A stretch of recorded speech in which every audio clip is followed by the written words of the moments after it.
දවසක් ආදරණීය යාළුවෝ හැමෝටම. ඉතින් හැමෝම හොඳින් ඇති කියලා හිතනවා.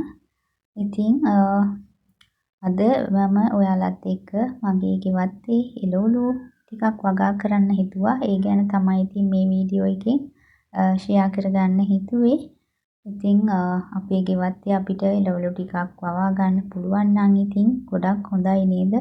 ඉතින් අපේ දරුවන්ට වසවිසෙන් තොරව පොඩි දේවල් ටිකක් හරි ගෙදර වවාගෙන කෑමට දෙන්න පුළුවන් නම් ඉතින් ඒක ලොකු දෙයක්. ඉතින් මේ තියෙන්නේ මම වවාගත්ත මගේ කහ පැල ටික. ඉතින් මේවා දැන් හොඳ සරුවට හැදිලා මේවයි අලත් දැන් හැදිලා තියෙන්නේ.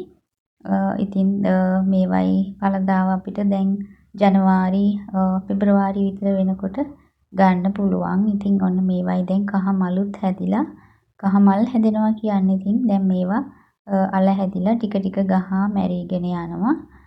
එතකොට ඉතින් අල ගලවන කාලෙට අපිට මේවා ගලවලා ගන්න පුළුවන්. ඉතින් ගිය අවුරුද්දේ හදාගත්ත කහ තමයි මම තාමත් මේ වෙනකන් කෑමට ගන්නෙ. ඉතින් මේ විදියට මම නිවිති ගෙදර වවලා තියෙනවා. ඉතින් කීප සැරයක්ම මෙතනින් නිවිති කපලා කෑමට ගත්තා. ඉතින් ගොඩාක් පහසුවෙන් අපිට මේ දේවල් ඉතින් වවා ගන්න පුළුවන්. වැඩි කරදරයක් නැහැ. නිවිති වගේ දේවල් ඉතින් නිතරම මගේ ගෙවත්තේ තියෙනවා වවලා. ඉතින් මේ කෙසෙල් ගස් කීපයකුත් තියෙනවා. ඉතින් ඔන්න ඒවයි කැනුත් හැදිලා මේ දවස්වල තියෙනවා. ඉතින් කීපයක්. ඉතින් කෙසෙල් වුණත් අපි කඩෙන් ගේන ඒවා කිසිම විශ්වාසයක් නැහැ නේද? ඒවා ඉදවන්නෙත් බෙහෙත් ගහලා. ඉතින් මේ විදියට ගෙදර තියෙනවා නම් ඉතින් පොඩි ඉඩක් හරි අපිට වවා ගන්න පුළුවන් නම් ගොඩක් හොඳයි. ඉතින් මේ කතුරු උමුරුංග ගහ මගේ ඉතින් පලා වුණත් මම ගොඩක්ම කඩෙන් ගේන්නේ නැහැ නිතරම. කලාතුරකින් තමයි ඉතින් කඩෙන් ගේන්නේ. මුකුණු ඇන්න ටිකක්, ගොටු කුල ටිකක්, මේ වගේ දේවලුත් ගෙදර ටික ටික හරි වවා ගන්නවා.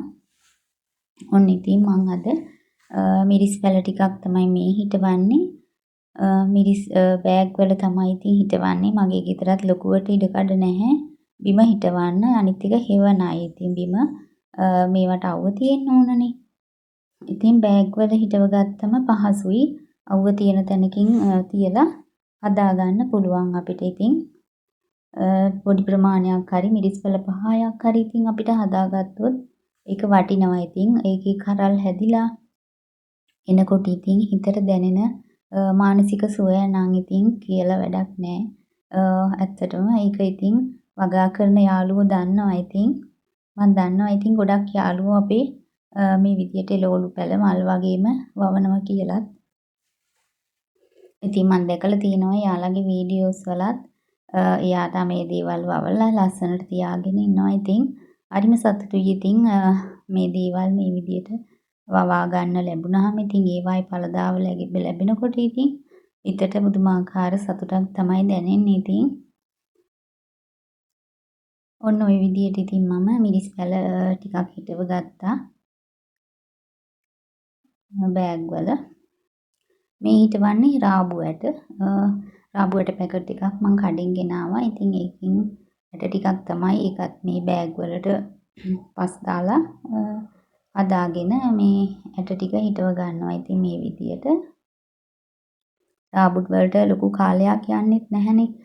දින 45ක් වගේ තමයි ඉතින් රාබු වල හැදෙන්න යන්නේ. එතකොට ඉතින් අපිට මේවා ප්‍රයෝජනෙට ගන්න පුළුවන් ගලවලා.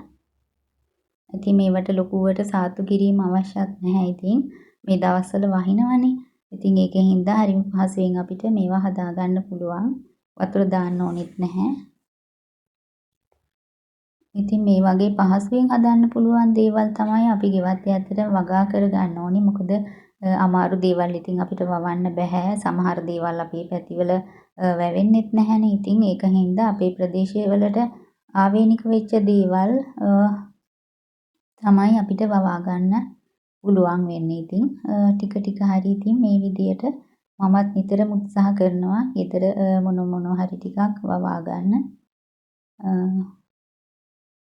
ඉතින් ওই විදියට රාබු ඇට ටිකකුත් මම බෑග් වල හිටව ගත්තා. ඉතින් මගේ ආදරණීය යාළුවෝ හැමෝටම ගොඩාක් ස්තුතියි මාත් එක්ක එකතු වෙලා ඉන්නවට. මගේ වීඩියෝස් බලලා ආදරණීය කමෙන්ට් දාන. ඉතින් ඒ යාළුවෝ හැමෝටම ගොඩාක් ස්තුතියි. ඉතින් අලුතින් එකතු වෙන ආදරණීය යාළුවන්ගෙනුත් ඉල්ලනවා මාව සබ්ස්ක්‍රයිබ් කරන්න මාත් එක්ක රැඳිලා ඉන්න කියලා.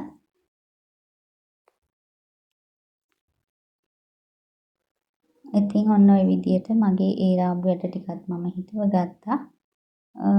මේ තියෙන්නේ මං ඉඟුරු වවලා තියෙනවා මගේ ගෙදර. ඉඟුරු නම් මං කවදාවත්ම කඩෙන් ගේන්නේ නැහැ.